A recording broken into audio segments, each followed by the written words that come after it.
Welcome to the journey. And this journey involves a man who has worked for almost 2 decades in the United Kingdom, where he lives as well as around the world on the internet as a coach and mentor. Incidentally, where he lives is a place I've been through many times, but obviously places change, and I know the dynamics of locations have changed. But I know the one thing of this location where he lives. There's a lot of roundabouts where he is, and it's go round the roundabout, or as I used to say when I was younger, go over the roundabout. Anyway, so our guest initially qualified and worked as a therapist, having first started out as a counsellor and then a hypnotherapist with the general public, working with literally every challenge that human beings struggle with, be it physical, psychologically, emotionally, and even physically. Through mastering many other skills, methods, and practices, he's since focused on working with many peak performance individuals by insisting in bettering their lives on every level. And the main question, which is going to be the podcast, and I think it'd be good for his forthcoming book, have you had enough of your unpleasant present? And how to comfortably, swiftly, and joyfully move through challenging resistance and create a significantly greater life for yourself. I welcome Daniel to the journey. Thank you, sir. Excellent. You're welcome. Excellent. And you know what I'm talking about, the many roundabouts. There is loads of roundabouts in that When area. when when I was a child, we called them islands, and then when you went round like down south, they were like, "Oh, you just go over the island." Island? What island? So In we would call America, them they come round circles. circles, right? Yeah, it's a bit of a challenge. So I've Yeah, just got used to calling them roundabouts. Yeah, there's quite a few roundabouts here. Not quite. yeah. And we have been technical. Right, are you here? If I'm I still say, here. Yeah, okay. So yeah, the many sick joys of roundabouts. Like I said, I've been last time I went through there was 2011, and I just knew it was round the roundabout. it's not changed that much, Then it's really. round the roundabout. Yeah. In my case, it was go left and then up on the opposite side. So that's why I should say over the roundabout. It makes sense, go over the roundabout, but if you literally did that, you'd get in trouble and probably would get arrested, and your Yeah. car would not be in such a good state. No. But it's And interesting you mentioning that and what you do, the journey, and you're using the I don't know, do they use this sign in the US? This similar, sign similar. similar, there's not the British motorway sign there. Yes. Yeah, there you go. Oh, there you go.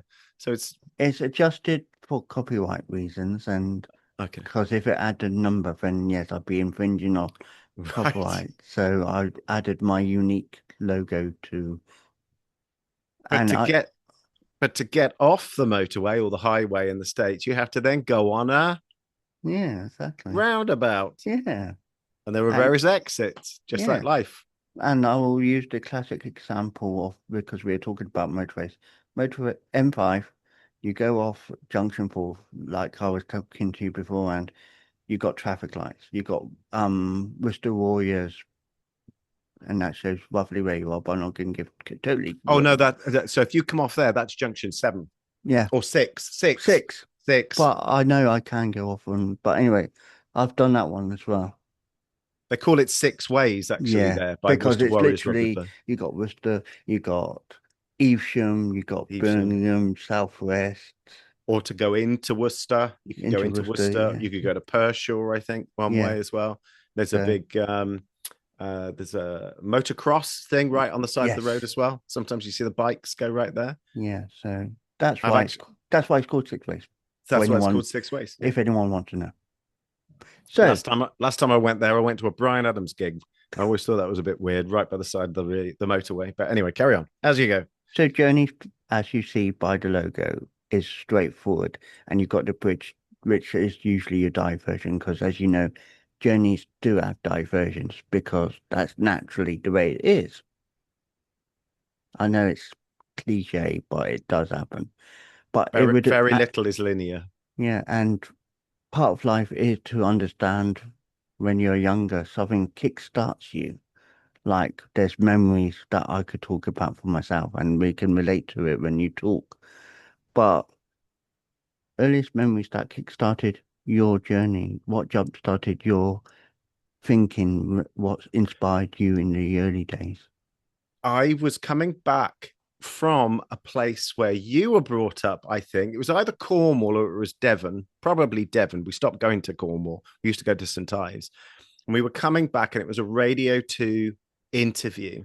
I was about 16 years old.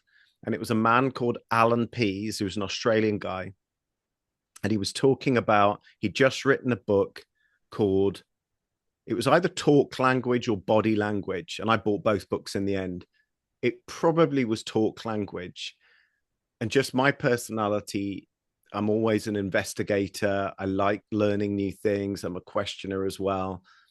I found it fascinating. And that was my very, very first book that I ever bought in what I would call self-development. And I remember I was talking about it, and my friend's dad, who was very successful in management, working for banks, and I was 16 years old, and I could finally have a conversation about personal development. And, you know, he found it interesting what I was saying because of what I'd heard in the interview and what I'd read in the book. So if I think of regards my journey to what it is that I ended up studying in order to be able to get to this place, that was obviously a first little look at the unconscious, because our language is or the way that we speak, how we speak, is indicative of what's going on up here. And we can also change consciously our body language. I could sit here, or I could go like this, or I could talk all the way down like this, or I could And talk I like can do this. that too. Yeah, well, we can do all this stuff. So all of these things we can do in order to change actually unconsciously how we feel. So we don't have to be a victim to our what's going on unconsciously. So I think over the years, I learned everything that I possibly could in order to be able to personally change my own life. When I started to get breakthroughs, then I was then interested in sharing that with other people. And then I've been doing what I've been doing for over 19 and a half years it is. And I just got passionate about sharing that with people. And then I launched a YouTube channel a long time ago, and then picked up various clients. I've got a few quite long-term clients, because you develop really great relationships with people, and they'll pop back and see you from time to time, some quite regularly, some just from time to time. And then I pick up new work as and when. And then I'm still working on myself. I'm still passionate about getting deeper into my own psyche and exploring that territory, which is a massive landscape which is never ending. It's like you can end up becoming I think the world is just completely and utterly passionate about making a difference, you know, in all different types of ways. I mean, I'm going to share this with you, right to the point that a client, local client, has just dropped off some honey for me, and I've got a bit of a cold. And I've just tried some of this, and it's like, oh, she said, have some of this for your cold. I've been working with her for 6 years on and off, and it's the Birmingham Bee Company. She's got her own beehives, and this is raw filtered honey. And she turned up in her work van, went past, and she said, "Here you go, stick a bit of that down your throat." So I'm like, "Brilliant! I've got a podcast. I was on Fisherman's Friend, and I've got my honey." So you know, I'm still feeling like I want to cough a little bit, but I'm gonna have a Fisherman's Friend right I'll now. make sure if she's got a website, I'll make a reference to a company so people might be interested in. Yeah, go for it. Yeah, But we're not sponsored by Fisherman's Friends. I'll throw those away then. No, they are generic tablets to help you better cough lozenges. The idea is that I don't cough all the way through your interview, and I'm sure having being brought up in Cornwall, you know, people worked in in the sea, and they would have had some kind of lozenges, I'm sure. Yeah, and tin mines as well. Of course, yeah. But yeah, you can tell her afterwards. You can say you mentioned in my latest podcast, and when you do get it, you can show her and say this is the podcast. I will do that. I will do that. And that's a little promotion for her. So you say about body language as a whole, and I've studied body language throughout my years as well. And I'm not saying I'm a trained psychologist, psychiatrist, whatever you want to describe it, but I just know from understanding behaviors. Behaviors can be altering in, like you said, so many different ways. But also at the same time, when people tend to not show emotion or anything, and this is what I found difficult myself, you're still showing that emotion even if you're masking, and it's not, more difficult for people to read you, but it gives people who understand about body language a clearer understanding of who you are, if that makes sense. Absolutely. You can't really mask. There's always little, it's like poker. There's always going to be little tells. They're little things. I think the ego wants to mask because it wants to come across as competent, capable, brilliant, fabulous, successful, blah, blah, blah, blah. But like right from the top of a conversation with you, you just went, just be authentic. And I said, well, that's what I am.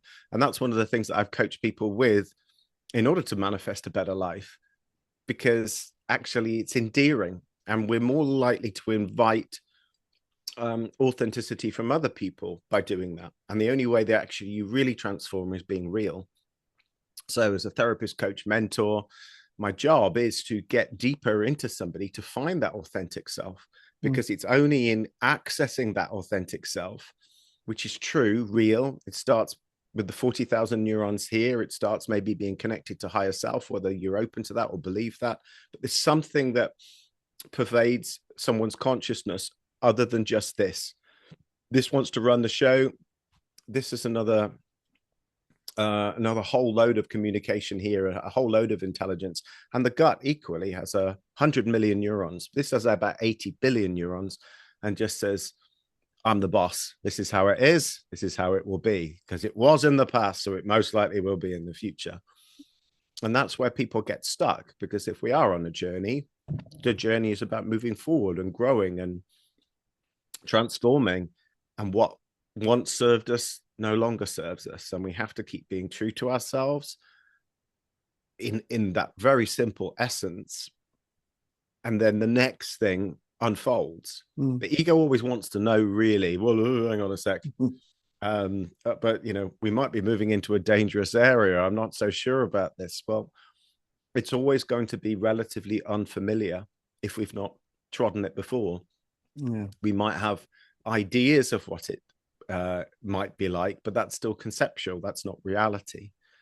And so we end up continuing to morph our reality by being more authentic and true to ourselves. There's many ways out of suffering, but that is one.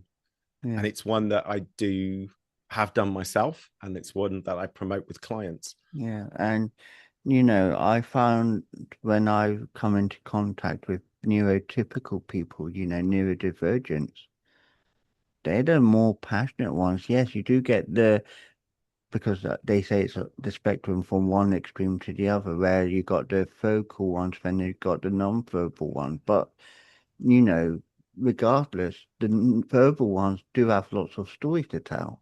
The non-verbal, yeah, they don't talk, but you can see in their own body how they are and how they want to be like the verbal. My own take on it is that nothing in nature is produced without the intention for the survival of the species. So I think that actually neurodivergents have that expanded consciousness that's needed in life. I've often said we cannot, as a species, continue to go the way that we've gone. We need to expand. We need to become more broad in our thinking. So, I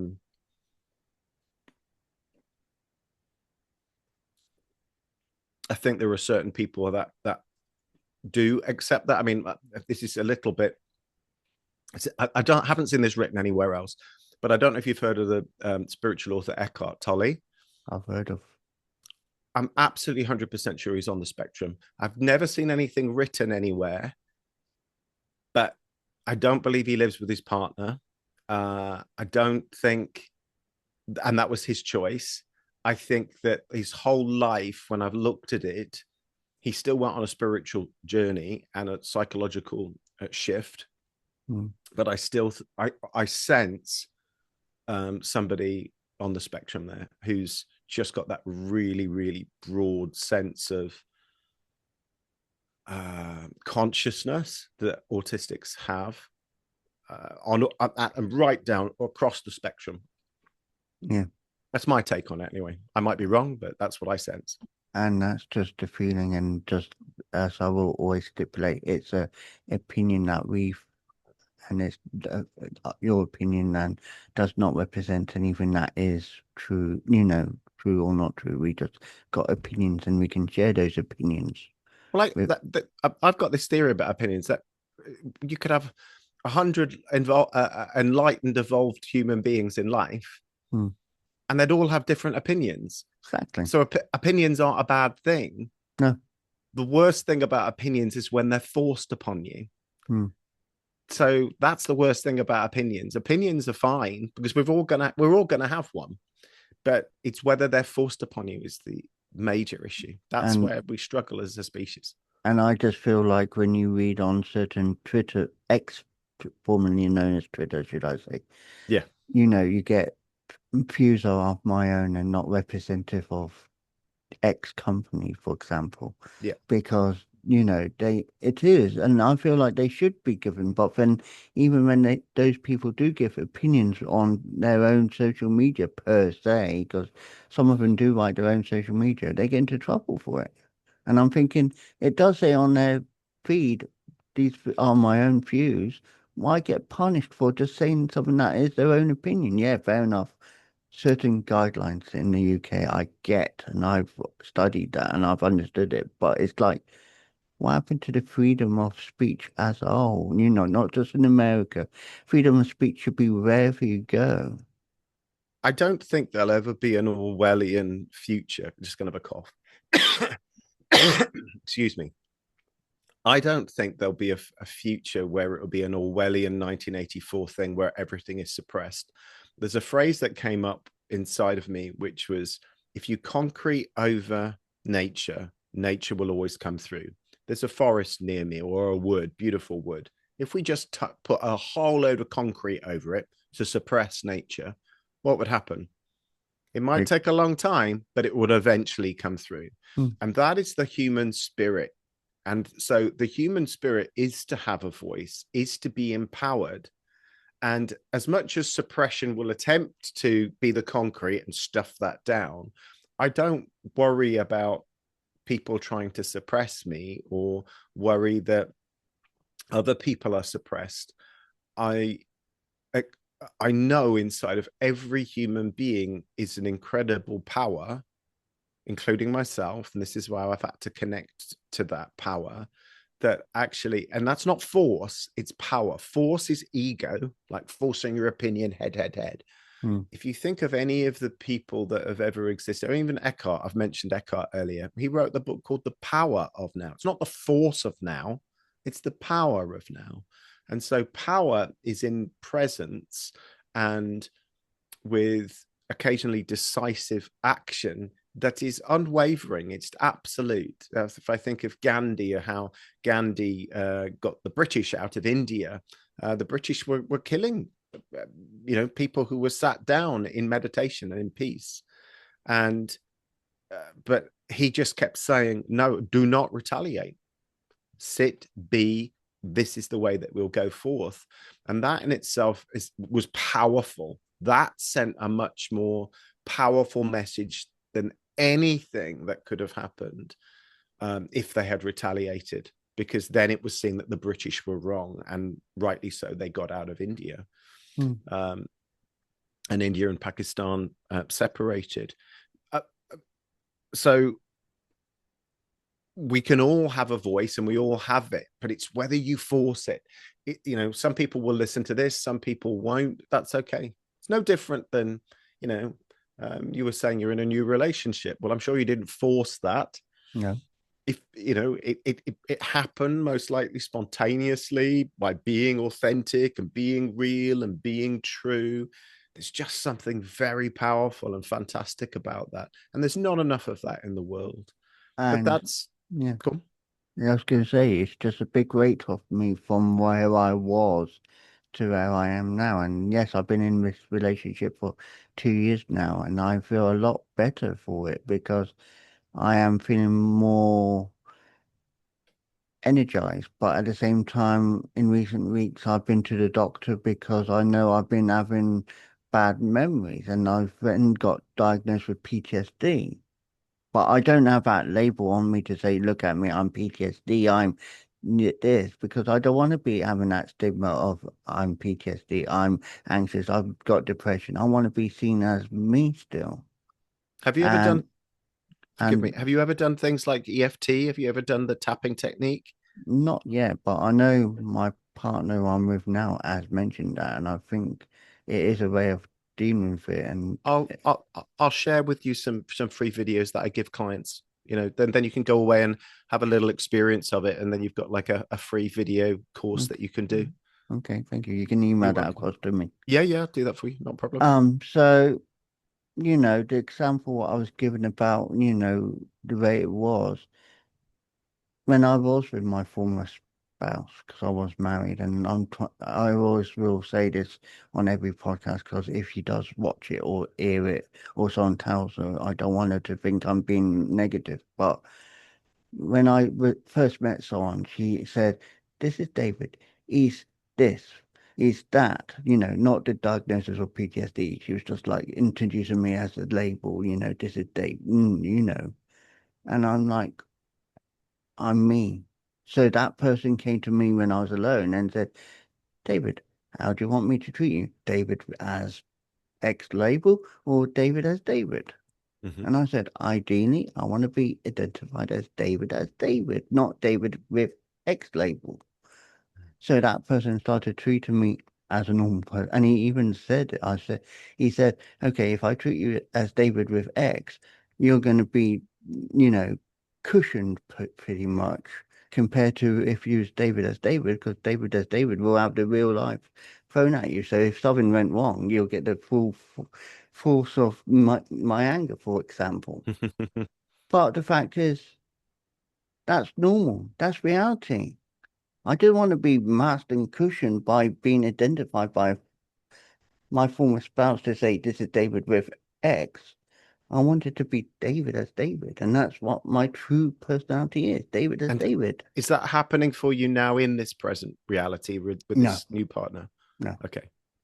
And I'm thankful she's in my life. I'm thankful for the many challenges we have in life because relationships, yeah, they are, strong, but at the same time, there is weaknesses. I know that. Yeah. And she's been through things in life, and I'm not saying this in a bad way against her, but she's been through things in life. We come to a mutual understanding. It's happened, but it's not because we've bonded together because of trauma bonding. We bonded together because we were there for each other when we needed someone, and we're still together now. So I'm happy for that. Does she support you in what you're doing with this work? Yes. Yeah. And she supports me in whatever job I do outside this. And I've Hmm. got a day job. I'm not saying Hmm. it's a physical day job because I work 6 till 11 o'clock at night, but it's a job. It's paid low and I'm paid weekly. So even when it's paid weekly, it's like a low paycheck. But Yeah.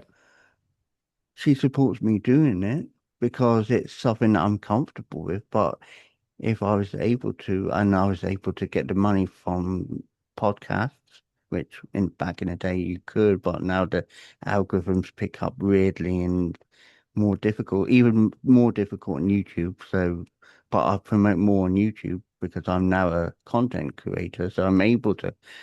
But then content creating, it goes into the money side of things, and you've got to have subscribers subscribe to your channel, and then you got the channel join as a member, and it's like, Yeah. There's lots of the stuff. Yeah. it's, Gets quite but commercial. yeah, Mm. but I'm happy doing it.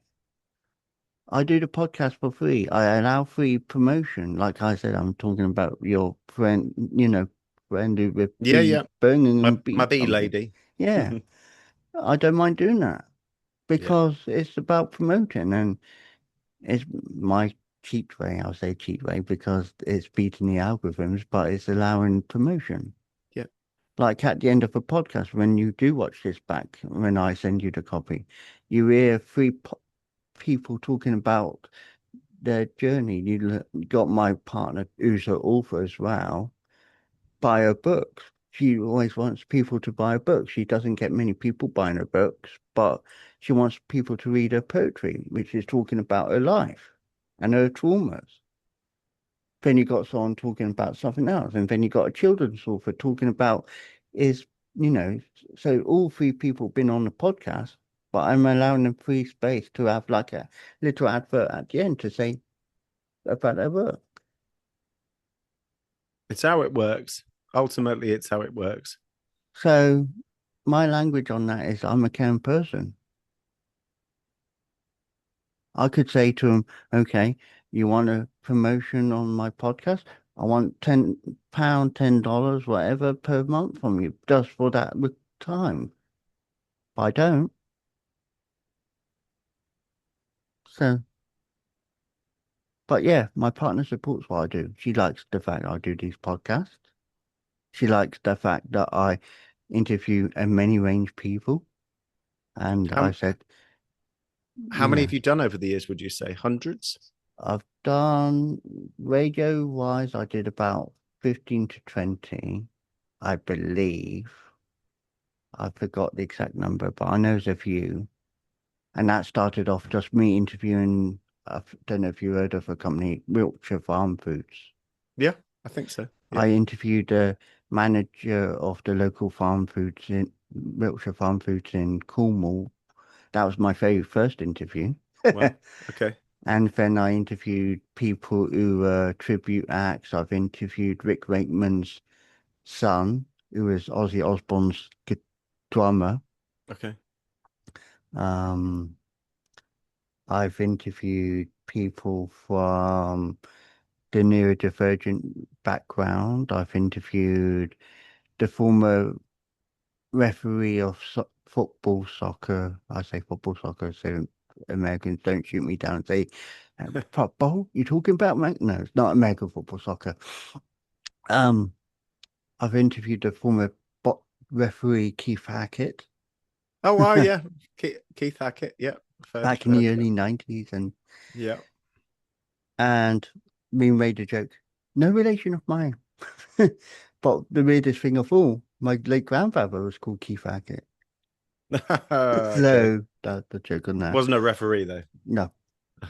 So in the podcast, The Journey as a whole, I've interviewed over 200 in the space of 5 years.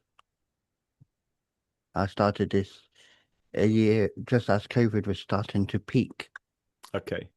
So, It's actually when I moved almost everything that I do online. I was used to see clients online before that, but I'd also see clients in person. And then I made the decision when we couldn't see anybody anymore. I went, right, this is moving. I'm going to see all my clients online now. And it was quite a big thing to do that. I was going to lose quite a bit of money locally, which I used to get from the round, all the way from the Midlands and Birmingham, all the way up to there, and Worcestershire, Shropshire. It was quite a bit. And I went, no, I'm going to make that decision now, and I'm going to build my business now. And this is what I do. I'm just going to put content out. And so you're in the States now. I've worked a lot in the States because a lot of what I do in coaching came from the States. All of this stuff, really. I mean, I'm a clinical hypnotherapist. Probably the father of clinical hypnotherapy, we could say, came from Texas, a man called Milton Erickson, or Dr. Milton Erickson. NLP kind of came really from the States. A lot of therapists that were Virginia Siltz, Gregory Bateson, as well as Milton Erickson. They were all doing really great work with clients. It's all from the States. Coaching, well, really, it's all life coaching. I think the person who first gave themselves the term life coach was Anthony Robbins, who you couldn't get any more American than Robbins. So I did a lot of Robbins back in my day. And even I'm call myself an Enneagram mentor. So I use that as a tool to help people transform. And really, the Enneagram first came to light in a big way in the States. So it's been a bit strange. Whereas it's really weird now because I'm speaking to you. You're a Brit. You've been to my hometown, although briefly going through over the roundabouts. And I know I could help so many people locally, and I have done over the years, but it's just, it seems to be always just really Americans that have much more of an expanded consciousness. Hmm. And I think it's maybe it's part of the fact that most of America has to pay for healthcare and private healthcare. So it's deemed as, well, just taking responsibility for yourself. Hmm. Um, but over the years, yeah, I've built up a lot of clients in the States. I have got British clients as well. Hmm. And I've got a few quite long-term British clients. But it's one of those weird things where eventually you'll know because you're a Brit. Eventually, Brits find on our homeland eventually absorb what's going on in America, and it filters down. It takes probably a few decades, but we get kind of like a watered down version of what's going on in America. Yeah, and from my experience growing up, when you saw the news growing up and you saw things happening in America, you just thought it was literally a 5 minute or hour drive up the road or just across Yeah, the water. You never thought it as, and I still look at it now, it's like 3,500 miles, 5,000, whatever, where right. you live. But Yeah, for me, it's like 3,500 miles. Like, wow. But yeah. I never expected to be here. Okay. I had ambitions, don't get me wrong. I wanted to see places, and my late grandmother, before, she was died after my grandfather, but she always knew when I was growing up. She said, "You're going to be like me. You're going to travel the world. You're going to see the places." I said, "Yeah." And after my grandfather passed away, she gave me money to go Ireland for the first time. To Ireland. Yeah. Okay. Yeah. From North Wales, and I just went on the Okay. ferry across. And Yeah, yeah. she said, "Here's the money," and I thought, okay, I decided what she gave me, and they said you can upgrade for €20, which is about whatever much it was, and they had Irish accent, so I said, okay, upgrade to first class, see what the experience is like on the ferry. I don't remember much else of that trip because I was so drunk. Okay, fair enough. What on But Guinness? What when you were yeah, going there? Guinness, and they gave you complimentary wine, like okay. Okay, very good. But the only thing I remember is just sitting on the Dart local train going through Dublin and up, down, up, down, up, down, up, down. And I remember getting off at Dublin in main station. It's like, and I had another drink. It's like, okay, I Yeah, can't get much else. I'm just getting the experience of Ireland. And I did. I've never yet been. Never yet been. I have thought about It's it. beautiful, Yeah, yeah. My mum said it is. She's been especially there, when you talk to them. especially Because, when you talk to them. Yeah, yeah, yeah. it's like the Welsh. If you talk to Welsh, Oh, I love the Welsh. and Absolutely. because where you are, it's literally on the border, as I call it. Yeah, I can be in Wales within an hour. Yeah. Less than that, really. Mid Yeah, Wales, for people yeah. wondering. And that's still a nice part of Wales. It's still Wales. It's well, of course it is. Yes, absolutely. So obviously your journey has been expensive, and I've learnt NLP as well, because I had a school teacher at the time. He taught, I think they called it personal social education at the time, Okay. PSHE. And then Okay. I lost contact with him, and then I met up with him again in 2000, and this is 10 years, 2009. Okay. And he was still involved in what he believed in. And he said, I'm going to go live on, this was before Zoom and everything. And he said, I'm going to go on live webcam. I'm going to do like 24-hour magic show because he also does magic. And no relation to the Jay Atkins who does live in your hometown. He's a magician as well. But anyway, so I said, I'll come on and just monitor your web feed. So if you need a moderator admin, I'll be there. He said, okay. And then I met him up with him a year later, and he said, I'm doing this now. I'm part of a community radio station based in Penzance. Okay. And he said, I'm also an NLP trainer now. I'm also a self-help coach. He's a brilliant man. He comes from Stoke-on-Trent, I think he said originally. Or, yeah, Stoke, because he did his doctorate in Stoke. Okay. And he just said, when I joined the radio, he said, where do you see yourself in a year's time? Where do you see yourself in 5 years' time? Where do you see yourself in 10 years' time? When he asked me those questions, I said, for the radio, I said, I want to see that I can do something. I want to be, and I've put in that label on me to say, look at me, I want to be important. When I left the radio station, the main manager, because he was the manager, but he was co-managing with the other person, but the main manager who's still there, he said to me, he said, David, over the years, yes, you were wanting to be that label where you wanted to be David, I am David.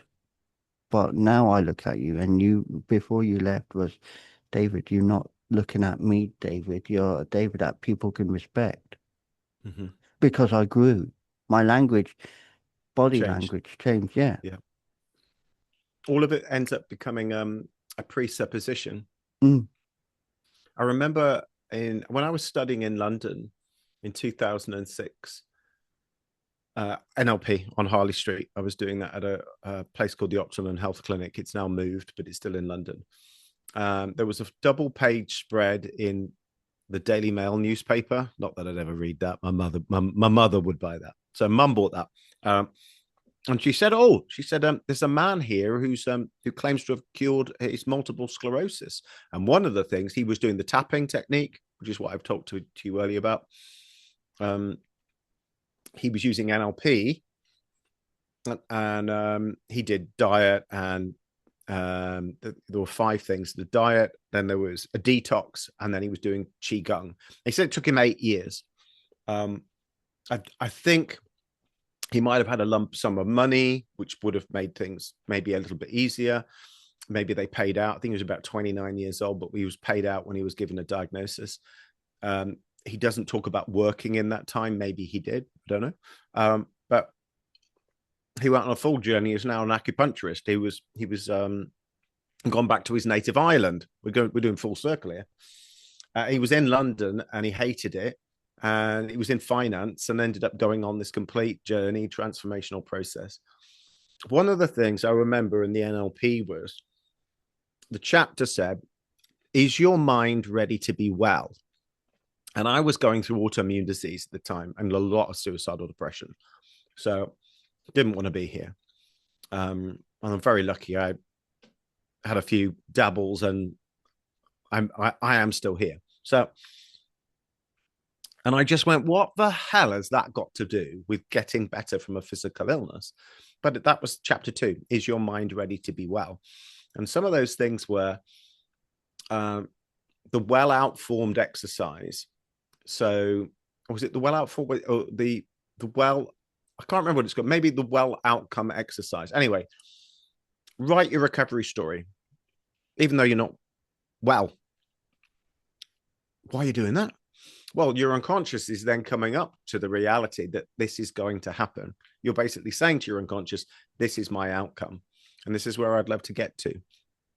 There are also loads of other things, which was, instead of saying, I'm tired, I'm exhausted, you use the language such as you'd say, I could do with some sleep. I could do with resting. I could do with conserving my energy right now. That was a massive thing for me because I was always tired and I just used to keep change my whole language from illness and tiredness and all the rest of it to health.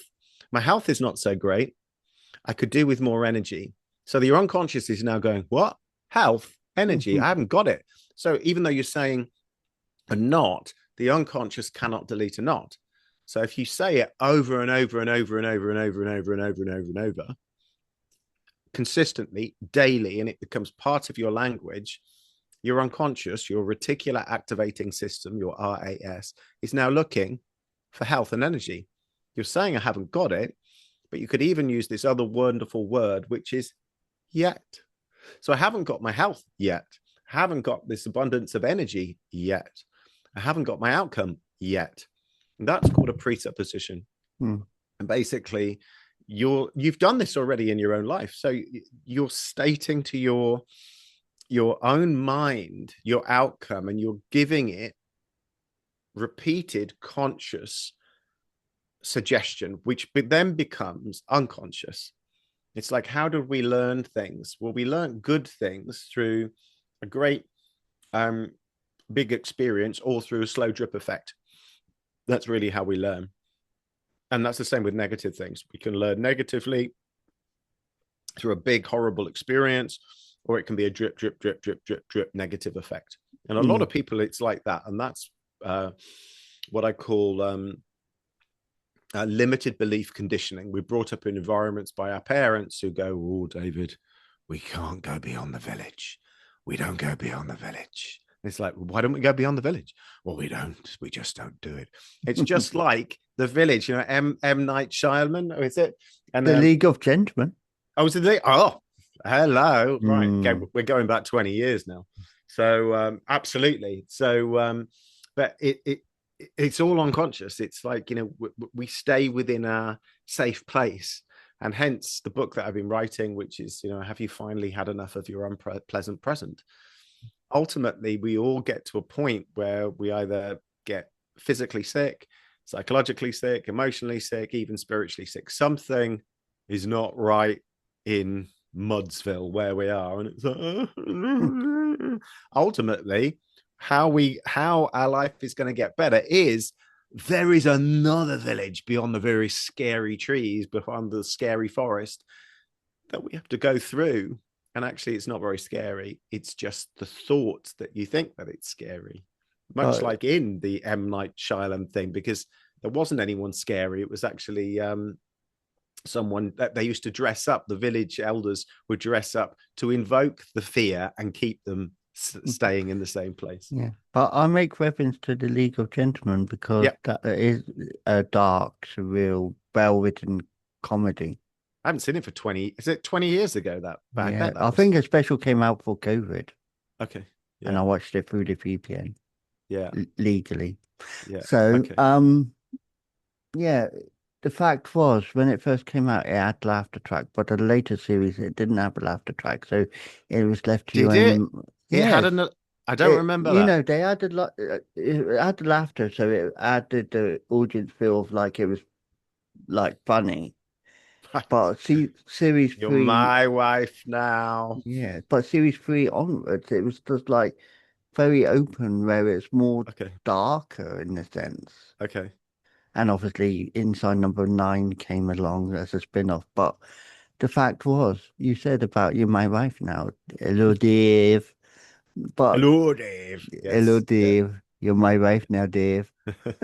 But there's one classic example of, you know, about the fear of going beyond the village. It was Tubbs in a shop.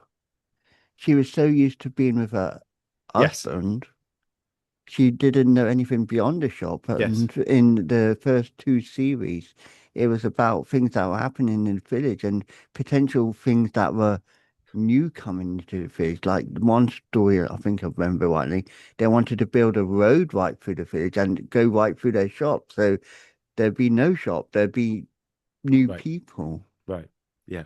But it was that fear factor that her husband put into her to say, you're local, everyone's local, got to be local. And if you're coming into a shop, you're not local. You know, it's that sort of feel. It's that xenophobia that comes in. Yes. But it was also the factor of, you know, the fear factor.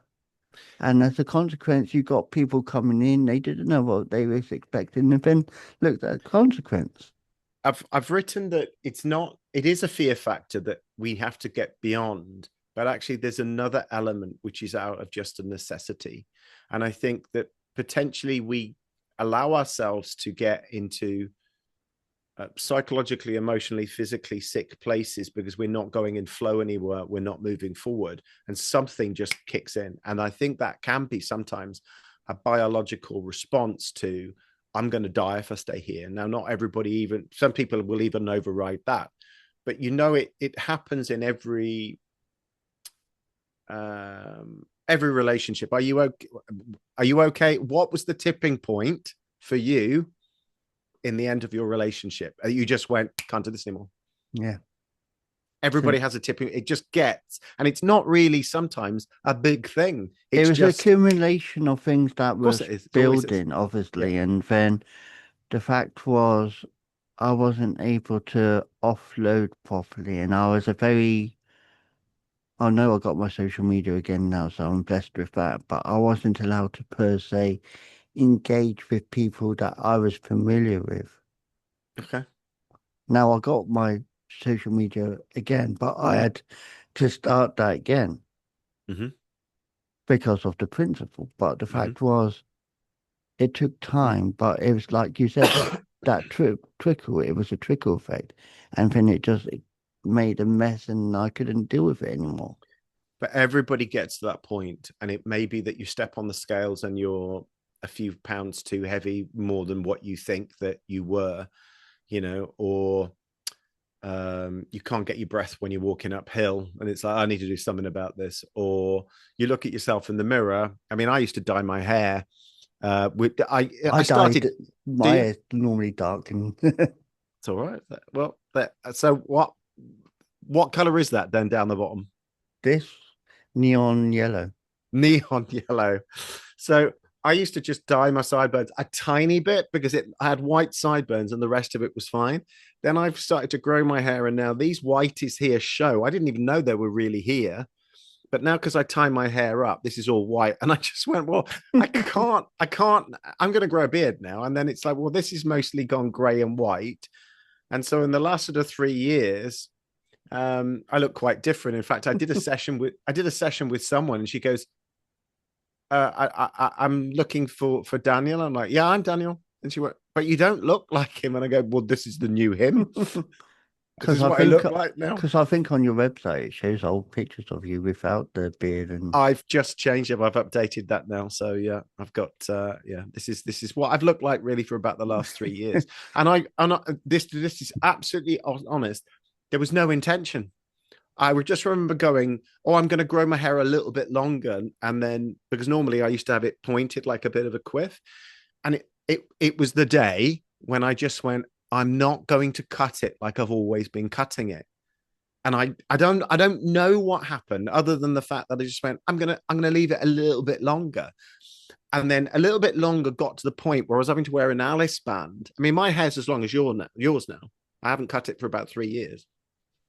And I've never had my hair this long. I'm now 51 years old. But what happened? I had an Alice band, and then I was still dyeing my hair down here. And then the next thing, I looked at myself in the mirror and I went, "Oh, you look like an old bloke trying to look young. This is terrible." I felt the pain of like, "Oh, you're trying to look young. You're not young. You're 50. You're getting all nearly 50." And I just went, "I'm not going to do the dye up the side." And then it's morphed into this. So I think it's very common for the authentic self to not suddenly be like, da-da, here I am. I'm out the box. Here I am. I'm mm. coming out. It's more that it's a slow process of going through the boundary of fear, which is, Mm. why did I have dye before? Oh, I don't want people to think I look old. So I put a little bit touch up dye in there. Look, I'm young. I'm young again. Oh, yeah. But the Honestly, example I give about this hair, I had it dark up to this year. And obviously, I've been letting it grow, and this has just been natural. I've let this grow natural, but this I decided to grow out. And this year, I dyed it red for the first time. okay. That really did shine because I put bleach in it, and it did come out really well. And then I thought I wanted neon color, so Okay. like I think it was around my birthday time, I'm going to put the neon yellow in now. Okay. Yeah, put it under the blue light. I haven't got a blue light to show you, but the fact is, put it under blue light, you can see me. Would be perfect. It's coming up to Halloween. This would be perfect. I'm Yeah, sure there'll so be. Yeah. I was trying to see if I can find it, but it's just like, and this is me visualizing it because people who are listening won't be able to see it, but I show you for example, if it was, Really? yeah, Okay, I can see that. So That's the blue light for beware of people. going around neon lights. Okay. Yeah. Very good. Very good. And I have it tied back obviously when I'm working, but the fact is there's no regulation. They don't mind. I Who know don't for mind? the Who? work, the work. I work. Okay, Yeah. right. Okay. Well, that's all right then. I That's could, okay. and I could go in there. I've seen people in the same place, but in a different area, and they've got like purple hair, they've got green hair. It's like, okay. It's a very inclusive world now. I mean, we used to have that back in maybe the 80s. I mean, I'm a 70s baby, so I grew up in the 80s. Anybody who was kind of like really too different back then was kind of a bit too fringe. But there seems to be a lot more embracing of individuality than ever before. And Maybe that's not true, but that's what I but sense. individuality came out more with people in the 80s, I felt. I was an 80s baby. I knew 80s people, obviously, from knowing it. And people like George, for Right. example. Yeah. Quite. I'll use Yeah. him as example. Oh, but Bowie was doing it in the 70s David as well. Bowie, yeah. Yeah. And David Bowie was the setter, I think, but then Yeah. it just progressed. But Yeah. David Bowie, Bowie, whatever you want to say it, Bowie, I say. He did change it a few times though. Yeah, but Bowie. he was flamboyant to the point that everyone got used to it. And when Boy George came along, he added the element of more authentic self belief because Oh, absolutely. then it set the barrier free for people to be who they wanted to be. Yeah. It was that next generation, that next 10 years. George couldn't care less at all. Mm, Absolutely. No, he couldn't care less. And he as a gay man, he very much he was very flamboyant with it, sort of quite well, it's the same with Freddie Mercury. I mean, mm, hey guys, brilliant. I got a great name for the band, Queen, and I it's know. going to be me. Yeah. So, it was it was all embracing. It was and Uh, it, you could still have Granny's rock to it and go, oh, Granny, did you know Freddie Mercury's gay? Sort of like, back in the 80s, that would have been, Very she taboo. would, well, very taboo. She'd have grown up in the culture when it was illegal, Yeah. you know. Um, And then in the 90s, you had comedians who were in the 80s as well, like Julian Clary. Now, he wasn't flamboyant, but you could tell when he had his hair in a certain way, he wanted to be flamboyant. I like the flamboyance of people because, like you said, it's the true authentic self. Freddie Mercury set the setting, David Bowie was there, Boy George, fabulous darling, as he would say. yeah. I think yeah, it doesn't, and for some people it is embracing their true sexuality. For other people it is leaving a job. Other people it is starting a business. Other people it's leaving a relationship. Other people it's starting a relationship. The individuality and the authenticity is absolutely unique to everybody.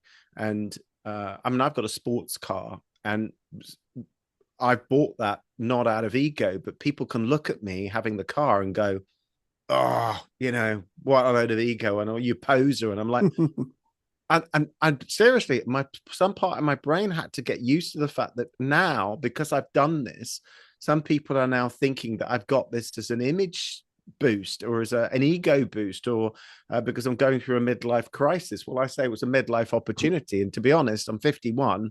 Midlife, well, that's going to be 102. That's okay, I'll go for 102. I'll go for 106. I do actually say to myself 106. I see my birthday on my gravestone as 2080, which would be 106. So I do that to myself. But I go midlife opportunity. But I bought it because it was authentic to me. And when I get in it and when I polish it and wash it, there's a I may I'll tell you what it is. I made a commitment to myself when I was younger that I wish to have this car. And when you get to a certain age, you realize, hang on, there's only so many potential years left. And then how many of these years left am I 70 plus? I'm 51. I've got, 19 years left before I'm 70. That's okay, because now I sense myself at 70 looking, feeling, what is it? Looking, visual, feeling, and hearing myself being, oh, I can hear people go, have you seen him? He's 70, 70. He's 70. So I have that part of my brain now where I can visualize my future, feel my future, and hear my future in the way that I wish for it to be. Yeah. And I'm giving energy towards that reality.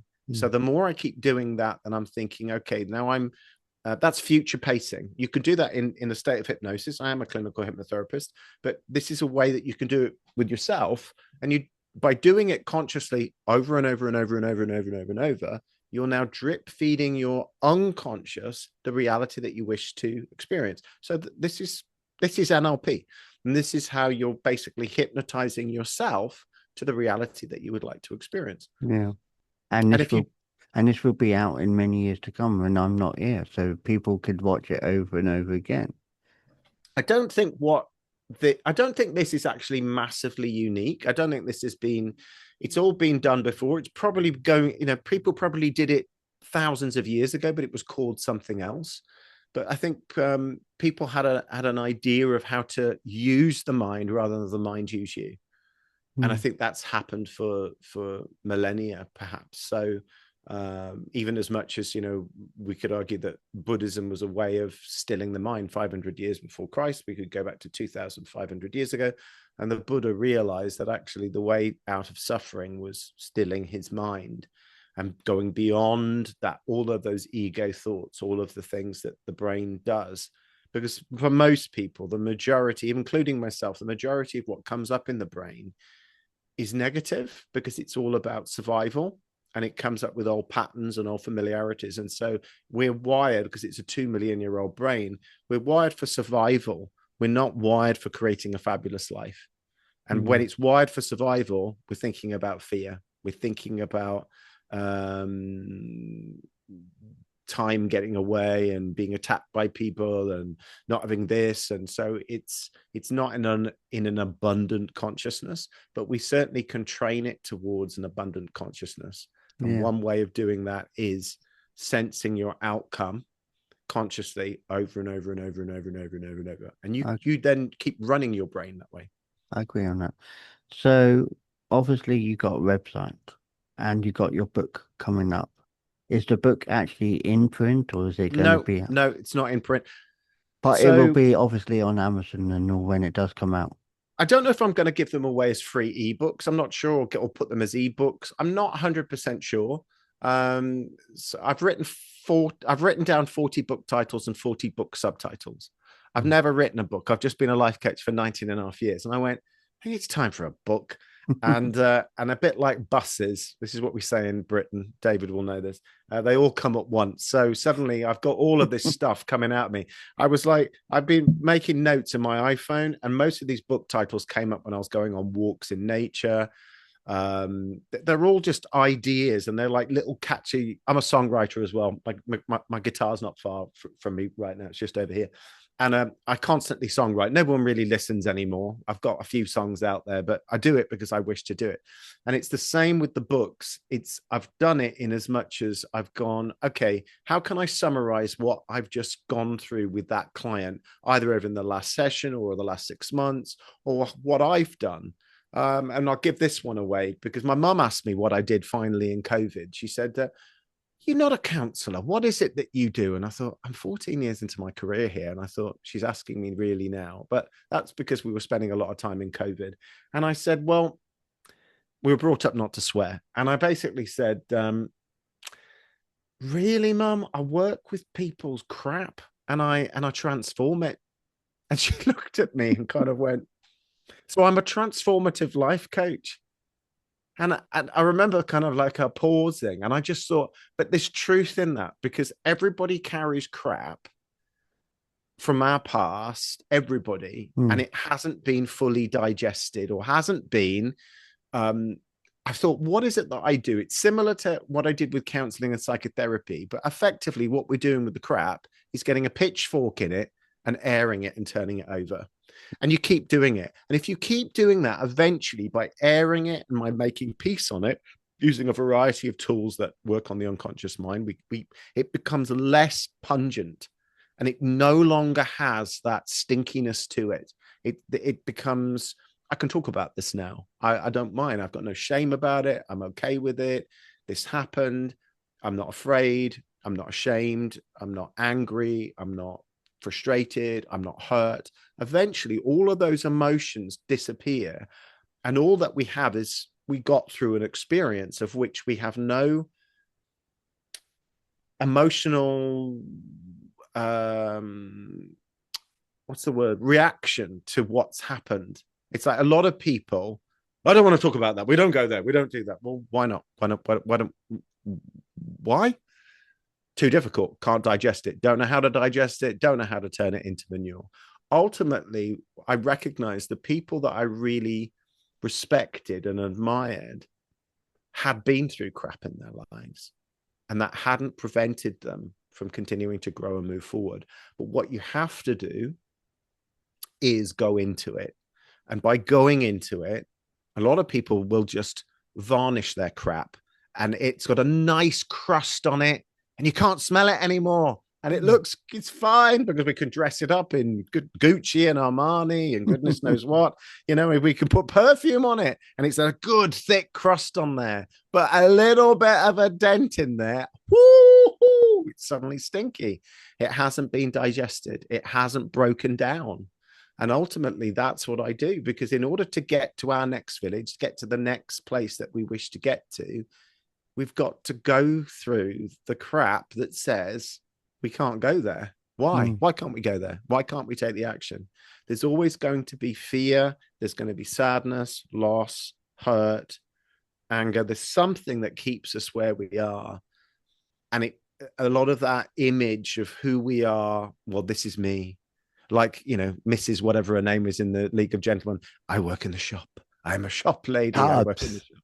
Huh? Tubbs. So it's like, that's the reality. And to get anywhere near into transforming, you've got to face that. And most people don't. Most people don't touch their crap at all. They leave it. And as a 51-year-old, I'm still going into it, but I've dealt with it and processed it so much more that I've been able to be a life coach for 19 years. And it's a privilege to do this job because I'm let into people's lives and being told things and shared things, and that sometimes they've never told a single soul in life. And that has been one of the greatest riches in my life. It's a true humbling experience. A lot of people say when they get to the end of their lives and have a look back, it's more sort of they have the regrets of the things that they didn't do, other the things that I did. I'm going to be able to look back at the end of my life and go, I helped those people, and I know, you know, I'll know them by name, and I know the ripple effect of what that did. Yes, I got paid, and yes, there was a money and there was a financial exchange, but ultimately they were relationships that I can talk about and breathe into my heart, because it comes from here. You know, you wouldn't be doing your podcast if it didn't come from here. And this is where the passion rests with all of us. And it's a nucleus, and it always starts with being authentic. It'll actually burn. The authenticity in itself, I think, works to burn away the stinkiness of the crap to an extent. But ultimately, that all that crap you've got to get the crust off the crap, and you've got to keep turning it over. And in doing so, there's always beautiful manure there. And that manure in itself aids your own transformation and the transformation of other people's consciousness. Most of the world are not inspired by trust fund babies. They're inspired by people that have gone through crap, processed it, and come out the other end smelling of roses. And that is a very true saying, because, you know, you've heard my story briefly before I started recording, and even before I was, originally married, you know, there was a lot of crap, and I have experienced a lot of things in life. And you describe it as, you know, turning over manure. You know, when you fell over, you had a scab. What happened? The scabs got harder and harder, and then naturally this new skin broke it off the scab, so you had new skin. Imagine how many layers of skin you've lost in your life. Absolutely. What do you think dust is? That's skin. Yeah. It's true. It's true. I didn't know that until whenever it was, but they said, yeah, dust is your skin. It's Yeah. like, okay. Yeah. But so your website, because obviously book is in thought process, but what is your website? Danielhill.biz, B-I-Z. So Or www. C if you're in America, because they say BIC. Oh yeah, Z. I'm in Britain. Yeah, Z Yeah, and B I Z I say B I said Z. still. Do you? Do they correct you over there? People do. Okay. It's like I say pasty, because Do they obviously, find it? Can I just ask? Because I've worked in the States for about 15 of those years of life coaching. mm, I've never stepped foot in America. All that I practice is American. I've worked with American clients. I've been on an American podcast with Dr. Justin Markagani over the years. I've never actually I've never stood in America. And it's it's scary at first, but you get used to it. how do they deal with you? Like, do they think it's really cool that you've got a British accent? Putting it mildly, and I've got to word this carefully, but I know it. She's heard it, and I've told her it. People like my accent. Oh, very good. Yeah. That's the mild, tame answer. Okay. Okay. And it's like I don't expect it because in England people are used to your accent wherever you're from, and Yeah. when I first came to America, it's like I love your accent, yeah, and I shy away. But as I was saying, the most common word that makes me laugh, I've got my partner saying it down to a T now, so she says it the proper English way, but pasty, Cornish pasty. Yeah. Many Americans who don't know what I'm saying say pasty, Yeah. Yeah. not pasty, pasty. Pasty. It's like it's My ex. like a thing that still bugs me on social media when I see my own town spelt with a U. Now I will say it because I'm not there. Camborne with a U is in Cambridgeshire. Oh, right. Okay. Yeah. Camborne in Cornwall has no U in it. And I see people put Ourne and it irks me. And then you get people trying to say Camborne in America. Some people can say it, some people can't. Like another place in Cornwall is called Liskeard, Right. which is literally about Yeah. 20 miles from Plymouth, Yeah. Right on the coast. literally on the southeast coast. But Yeah. one American said Liskeard, Yeah. All right. Well, I live in the county of Worcester, and you know what they say for that? Worcester, or whatever, and Yes, or and Worcestershire sauce. oh, I've heard Worcestershire sauce, and Yeah, Worcestershire sauce, which they still make, Liam Perrins. yes, It's just down the road. It's like not sponsored by 20. him, but Oh, no, not love, sponsored. No, yeah, there are other condiments available. but that Um, one. uh, but yeah, not hardly anybody can pronounce Worcestershire sauce. I never used to be able to say Worcestershire. Worcester, Yeah. war. And Yeah, that's one thing that my partner still struggles on. She does okay. try and say it, but it's like Worcestershire. She said, what? Yeah, Worcester. Worcester. You got to think of Worcester. Jeeves and Rooster. Jeeves and Rooster. Worcester. Yeah. Yeah, absolutely. But spelt Worcestershire. Yeah. Yeah. Like I never used to be able to say Birmingham back in the day. I used to say But Birmingham. yeah, no, So I say Brummy. Brummy, Brum. Or there's one, even though I know the other Ozzy slang. Osbourne land. Yes, the late Ozzy The Osbourne. late Ozzy Osbourne. Great singer. It's like another place in Wales, and I know most places in Wales. I never used to be able to say Abergavenny. Okay. I used to say There are harder Abergavenny. ones. Abergavenny. Yeah, there are Yeah, harder Llandryn ones. Dod Wales. Okay. Uh, McLachlan, I Yeah. think it's pronounced that, which is mid Wales. I'm trying to think of places that is difficult.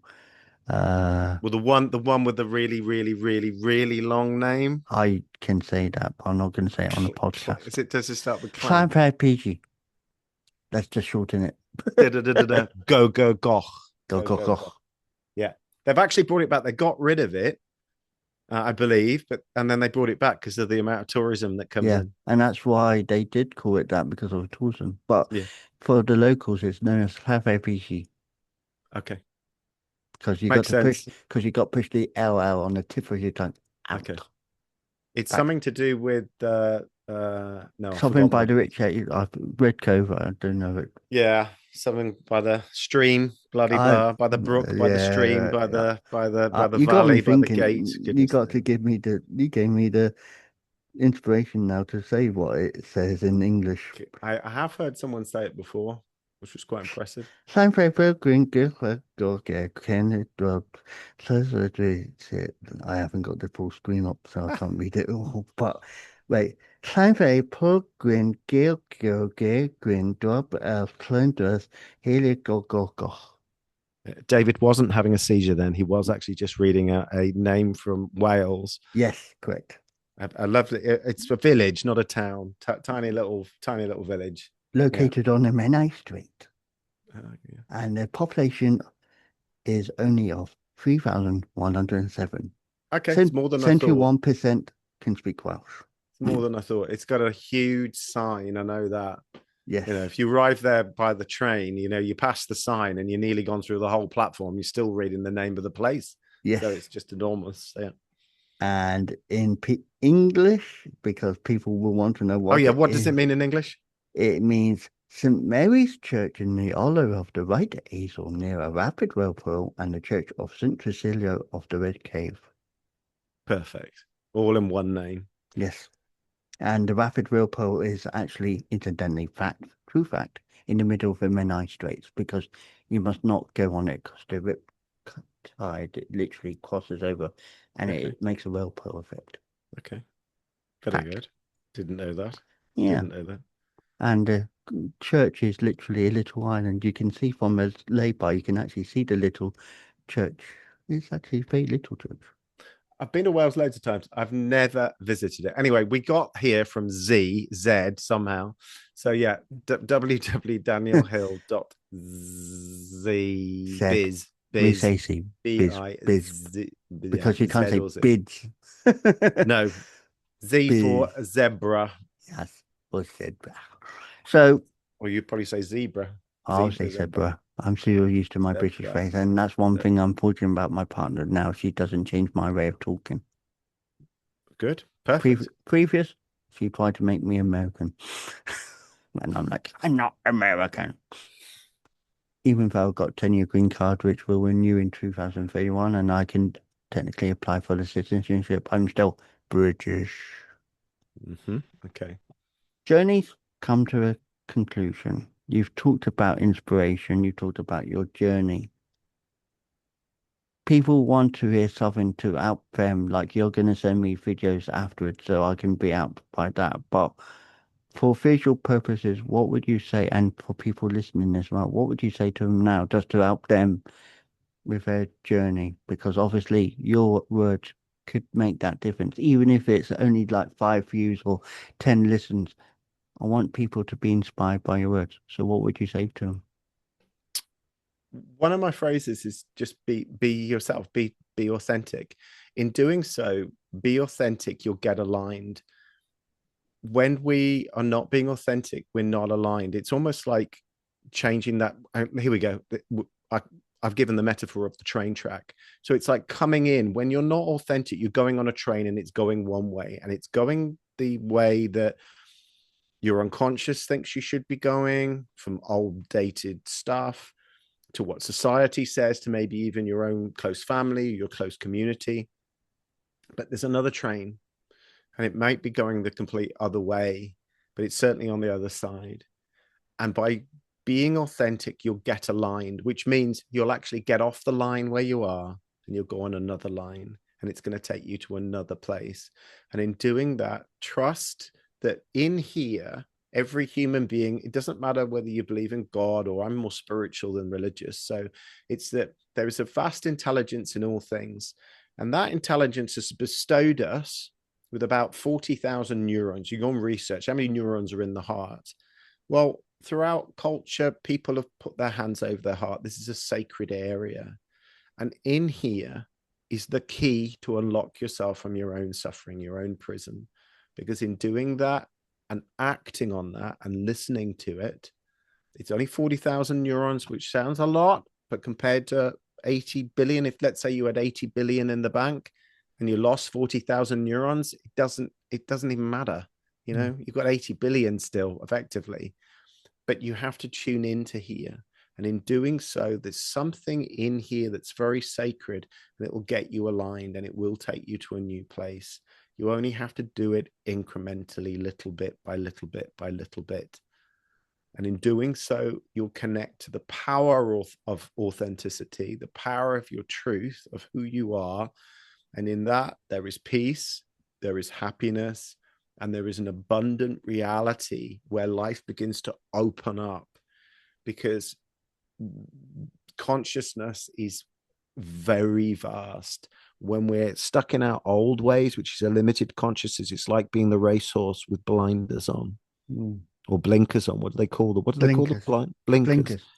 And it removes that, and it's much wider. There's like, oh, there are all of these possibilities.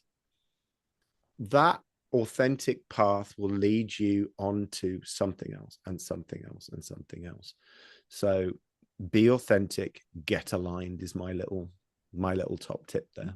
Yeah. And just to conclude, instead of going over that roundabout, we will go round the roundabout and out the other side, because that's the way I always like to see many things, and it's a safer journey then. And sometimes we might take the road off the roundabout that we've always seen but never gone down, and always been curious about.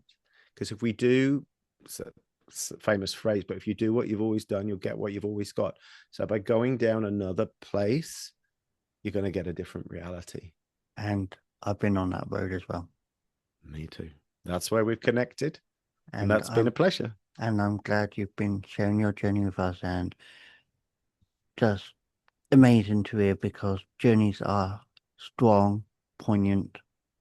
Even if you go down another road, like I said, that road, when I did go down that road, it still took us back in, but it took us back into Wales and then back out into England. It did. Yeah, it did. But those are the best trips. Like, yeah. Where are we going to go? Don't know. Let's see where life's taking us.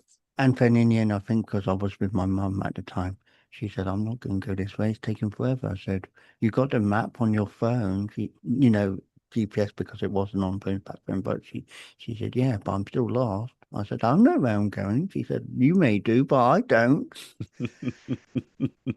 And we was going into the middle of Wales again, to be coming out in a, south of Wales to go back into Bristol. So, and she's like, I'm not going that way. And so the joke there was, I'm turning back. So like 30 miles down the road, she said, I'm turning back and going the way that we normally go. I said, don't you like the experience of being on that journey? She said, no. So but other people, it's there. Other people will. And certainly by going on those different paths, we're going to learn new things. Exactly. Daniel, thank you for sharing your journey today. Thank you, David. Thank you. Support the show and show your love to these amazing people. Follow their links in the description for more. Hi, my name is Amy Harrison. I just published another book, and this is the first hard copy I've released. Let's claw right into a sneak peek.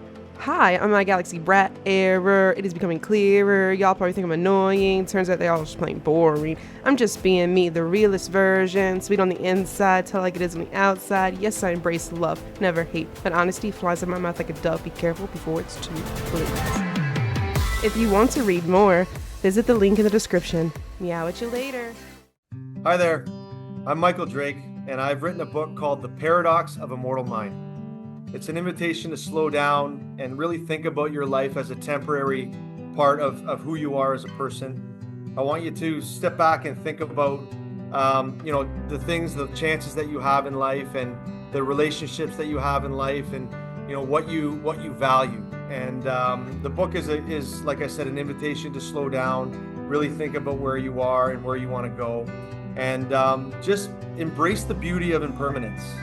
Embrace the fact that you will be a picture on the wall one of these days, and it's your opportunity to leave an impact on the people that you love and the community that you have. And it's really about how you make people feel. at the end of the day. And so you can pick up my book anywhere on Amazon, anywhere in the world. It'll ship right to your door. It's called The Paradox of a Mortal Mind. It's by Michael Drake. And I also have a website. It's called themortalmind.com.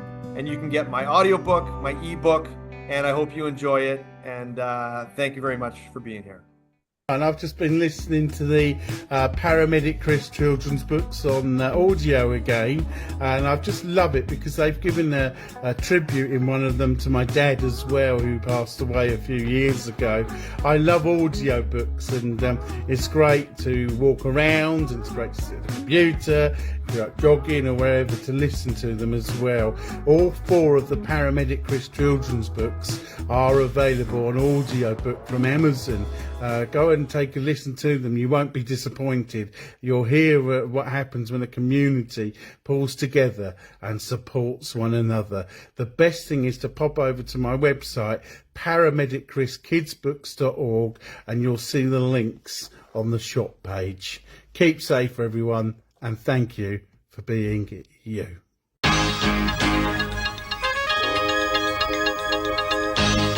The Journey podcast explores stories of personal growth, challenges, and life-changing moments. Each episode dives into unique experiences, offering insights and inspiration for listeners navigating their own paths. I believe everyone has a story worth sharing. If you'd like to share your journey with David and others, email your story to wisewords1983@reborn.com, and it may be featured in a future episode.